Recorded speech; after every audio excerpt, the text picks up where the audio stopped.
We have absolute mountains of data on schizophrenia. We know about its genetics, its risk factors, how it progresses over time. But here's the real question. With all this knowledge, why do we still struggle so much to build the best possible care for the people who need it? Well, that's what we're going to dig into. How we can finally bridge that gap and turn all this data into real, meaningful action.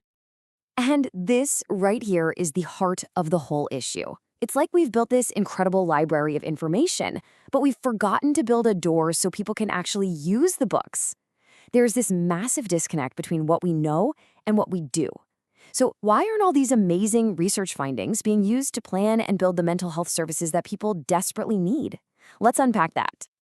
All right, so here's our game plan. We'll start by looking at that gap between data and action. Then we'll check out a blueprint for creating better care. After that, we're going to get super practical and see how you plan services step by step. And finally, we'll talk about the biggest goal of all, the dream of prevention. Okay, let's dive right in with the core problem.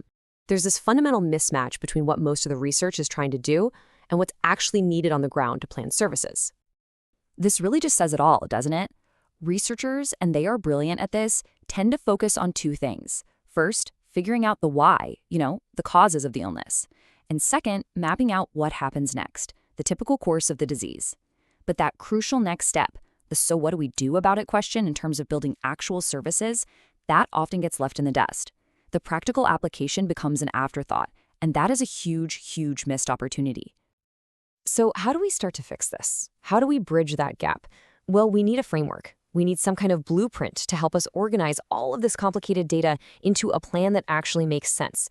And lucky for us, some really good models already exist.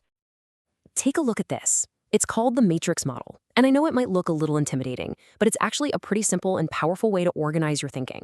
See, down the side, you've got the different scales, from a single patient to a local community, all the way up to an entire country. And then across the top, you've got the different phases of care. The inputs, that's stuff like money and staff. The process, that's the care itself. And the outcomes, what you're trying to achieve. This simple grid basically forces planners to think about every single angle at every single level. No more blind spots. So that matrix gives us the big picture, the what and where. But how do you actually do it? Well, that's where this cycle comes in. This isn't about guesswork. It's a clear 7-step process. You start with your core principles, what you believe in. You figure out what a population actually needs, and then you look at what's already there. That gap between need and reality, that's what you use to build a strategic plan. Then you implement it. And here's the most important part, step 7. You constantly monitor and review. You create this feedback loop so the system is always learning and getting better. All of this points to a really big shift in how we think about planning. The old way, segmental planning, is kind of like building a bunch of separate houses. You might have a great clinic for schizophrenia over here, but it's totally walled off from everything else. The new way, systemic planning, is about building an entire connected city. It's population-based. It's about organizing a whole system where all the different parts talk to each other to care for the whole community. All right, theory is great, but let's make this real. How do we actually apply these frameworks and all that data at different scales? Let's start small, with the most personal level there is, a single patient. This is where the data becomes so incredibly direct. It's not just abstract numbers anymore. If the research shows a clear genetic risk, the action is obvious. We need to offer genetic counseling. If we know that complications during birth are a factor, well, then we have to optimize care for high-risk pregnancies. And if the data tells us that suicide rates are tragically high right at the beginning of the illness, then it's screaming at us to make suicide prevention an absolute top priority for those patients. Every data point points to a direct, tangible action. Okay, now let's zoom out a bit to the local community level. Here, the data tells a different kind of story. For instance, there's this well-known finding called urban excess, the fact that schizophrenia is just more common in cities. What does that tell us? It means we have to target more resources, more stuff to those urban, often poorer areas. It's not about giving everyone the same thing, it's about giving people what they need based on the evidence.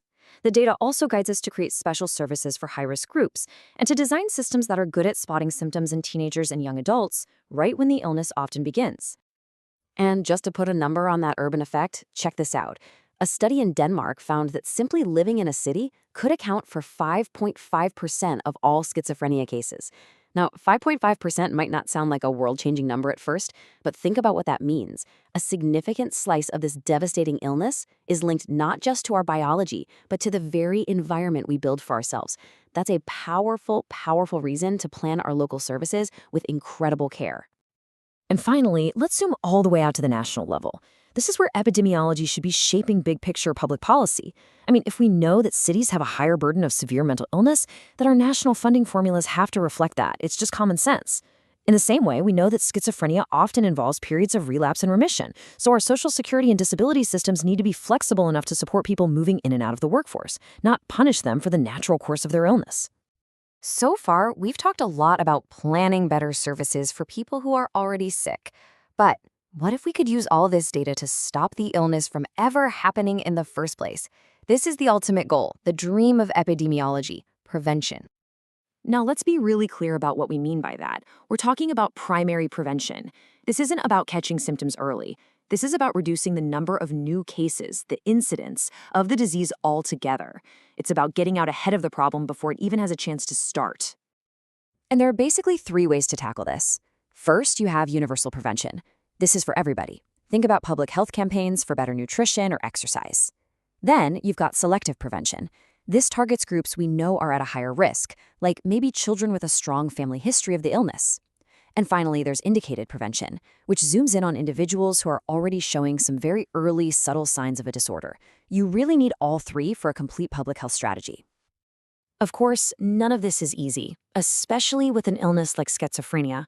I mean, think about it. A potential cause or a potential preventive action might happen while a baby is still in the womb or during early childhood, but the illness itself might not show up for 20 or even 30 years. That incredible time lag makes it so difficult to design a study and prove that what you did decades ago actually worked. It's a huge research challenge. So, here's the bottom line. That gap we talked about between data and action, it doesn't have to exist. By using smart frameworks and actually listening to what the evidence tells us at every level, from one person to an entire nation, we absolutely can build better, smarter, more compassionate systems of care. The principles we've talked about for schizophrenia aren't unique to it. They're a roadmap for all of public health, which really leaves us with one big, hopeful question. If we can apply this kind of thinking to a challenge as complex as schizophrenia, what other impossible health problems could we solve next?